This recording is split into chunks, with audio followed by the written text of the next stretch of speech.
শুধু টাকা পয়সা রিজিক নয়, 1 লাখ টাকা আর্ন না করতে পারলে চলবে না এমন নয়। অনেক ফ্যামিলি দেখবেন লাখ লাখ টাকা আর্ন করছে, বেশি বেশি অসুস্থ হচ্ছে, টাকা লস হচ্ছে, ব্যবসায় লস খাচ্ছে, টাকা সিন্ডিকেট হচ্ছে, তার ফাসাদ আর ফাসাদ। এটা কিন্তু বারাকা নয়।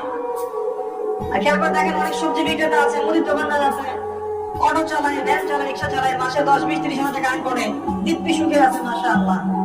পাঁচ ওয়াক্ত নামাজ পড়ে, কোরআন তেলাওয়াত করে, দিনে কোনো সময় দেয়, আলহামদুলিল্লাহ। ইনশাআল্লাহ দেখবেন এরা আগে জান্নাতে চলে গেছে।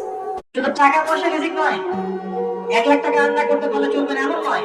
অনেক ফ্যামিলি দেখবেন লাখ লাখ টাকা আর্ন করছে, বেশি বেশি অসুস্থ হচ্ছে, টাকা লস হচ্ছে, ব্যবসায় লস খাচ্ছে, টাকা সিন্ডিকেট হচ্ছে, তার ফাসাদ আর ফাসাদ। এটা কিন্তু বারাকা নয়। আর খেয়াল করে দেখেন, অনেক সবজি বিক্রেতা আছে, মুদির দোকানদার আছে, অটো চালায়, ভ্যান চালায়, রিক্সা চালায়, মাসে 10, 20, 30 হাজার টাকা আর্ন করে, দিব্যি সুখে আছে মাশাআল্লাহ। পাঁচ ওয়াক্ত নামাজ পড়ে, কোরআন তেলাওয়াত করে, দিনে কোনো সময় দেয়, আলহামদুলিল্লাহ। ইনশাআল্লাহ দেখবেন এরা আগে জান্নাতে চলে গেছে। শুধু টাকা পয়সা রিজিক নয়, 1 লাখ টাকা আর্ন না করতে পারলে চলবে না এমন নয়। অনেক ফ্যামিলি দেখবেন লাখ লাখ টাকা আর্ন করছে, বেশি বেশি অসুস্থ হচ্ছে, টাকা লস হচ্ছে, ব্যবসায় লস খাচ্ছে, টাকা সিন্ডিকেট হচ্ছে, তার ফাসাদ